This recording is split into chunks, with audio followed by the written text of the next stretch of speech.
Monsieur le Premier ministre, je voudrais vous parler d'une famille célèbre. Alors, ce n'est pas celle de Leonarda, où on a fait plutôt dans le vaudeville. C'est la famille Mera dont je vais vous parler. Et là, on est dans le crime, on est dans le terrorisme, mais on est aussi, hélas, dans le n'importe quoi. En effet, il y a de quoi faire.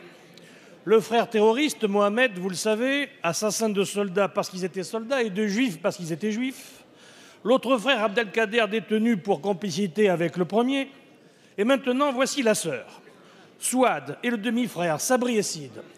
Alors, toute cette sympathique famille est partie avec armes et bagages, si je puis dire, mais aussi avec une petite dizaine d'enfants en Syrie pour participer sans doute au djihad, s'il en croit les déclarations de monsieur le ministre de l'Intérieur, et non pas celle de la maman qui nous a dit qu'elle était partie se faire bronzer en Tunisie.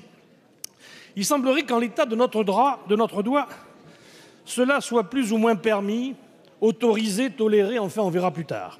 Mais ce qui est extravagant, c'est que cette dizaine de personnes ait financé leur voyage avec les allocations familiales, l'aide personnalisée au logement et même l'allocation pour parents isolés. On écoute la question, s'il vous plaît. La France est un pays merveilleux, n'est-ce pas, où des allocations et aides sociales de toute nature permettent ainsi d'aller faire la guéguerre en Syrie ou ailleurs. Monsieur Denaja, s'il vous plaît. Vous savez, vos électeurs vous demanderont des comptes demain, alors soyez prudents. 71. Madame la garde des Sceaux va nous présenter dans quelques jours un projet de réforme pénale.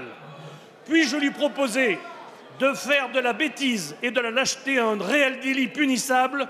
On pourra aussi ainsi en faire usage à l'égard des agents publics ou privés, ainsi que de leurs supérieurs hiérarchiques qui, dans la région de Toulouse, continuent à verser notre argent public de nous contribuables sans aucun discernement à des terroristes en puissance.